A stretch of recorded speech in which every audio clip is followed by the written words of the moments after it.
अंदर क्या क्या होता है, कैसे मालूम पड़ेगा कि साधना सिद्ध हुई?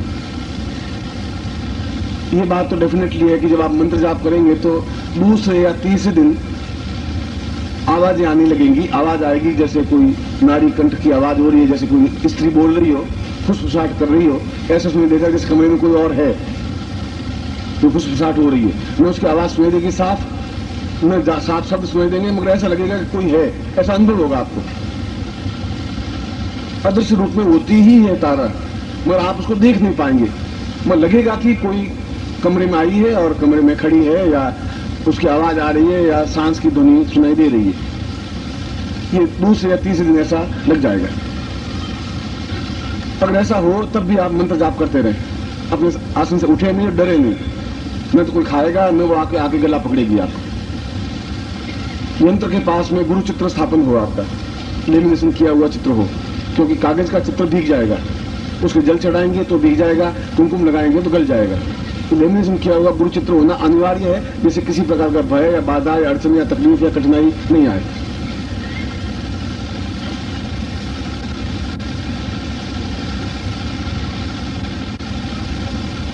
चौथे या पांचवें दिन लगभग ऐसा लगेगा जैसे कमरे में कोई चल रहा है, इस साइड से उधर जा रहा है, उस साइड से इधर आ रहा है, उसके पांव बराबर उसकी आवाज, पांव की आवाज आ रही है। ऐसा होता ही है, इसमें इफिन बट है ही नहीं। कैसा नहीं हो, ऐसा संभव नहीं होता। उस समय भी आपको कहीं चिंतित या व्याकुल होने की जरूरत नहीं है।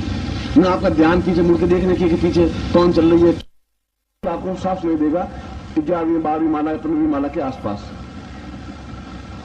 ऐसा लगेगा कि घुंघरू अभी चल रहे थे, कोई और चल रही थी, और उसकी सुगंध औरत के शरीर से या उसके वस्त्रों से सुगंध आ रही है, ससराहट आ रही है, और कोई पास में आके बैठ गई है। ऐसा लगेगा आपको, लगेगा नहीं, अनुभव भी होगा। ऐसा लगेगा जैसे आपका घुटना उसके घुटने से स्पर्श हुआ है, आपके घुटने पर किसी का हाथ में स्पर्श हुआ है। मगर विचलित होने की, फिर मैंने आपको कहा कि इसमें डरने की बात कुछ है ही नहीं, क्योंकि सामने गुरु चित्र है ही।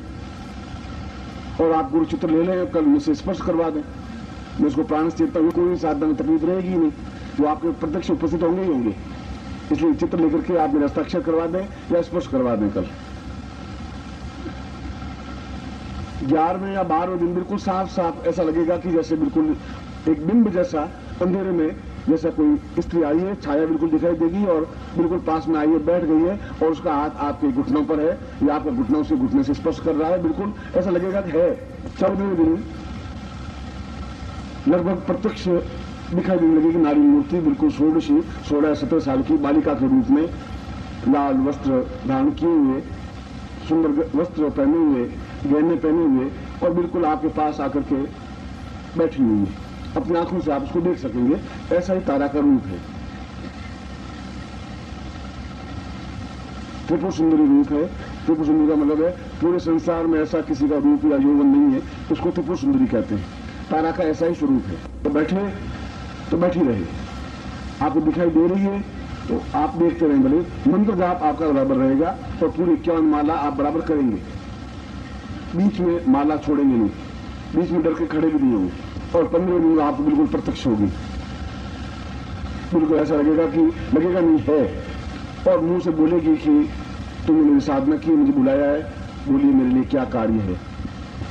उसमें आप बोले जवाब नहीं दें, तो पूछे तो जवाब देना आपको जरूरी नहीं है। आप केवल पहले पूरी माला पूरी करेंगे। वो एक बार पूछे, 2 बार पूछे, 5 बार पूछे, आप उसमें उत्तर नहीं देना है, क्योंकि बीच में साधना को खंडित नहीं करना है, बस नहीं गड़बड़ होता है। खतरा आपको 12वें दिन से 15वें दिन के बीच में, क्योंकि आप सोचते हैं कि चलो एक बार देख लेते हैं क्या है, और 1 मिनट के लिए आप ध्यान भूल गए, एक बार माला भूल गए, या चलिए सिद्ध होगी पास में बैठ गए, चलो हाथ पकड़ लेते हैं, खत्म खेल, अब कमरा अपना है और अपन खुद हैं।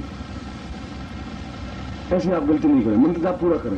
वो दिन में 5 बार पूछे, 6 बार पूछे, 10 बार पूछे कि मैं जा रही हूँ, बोलिए क्या आज्ञा है, तो आप उत्तर नहीं दें, आप केवल मंत्र जाप करेंगे।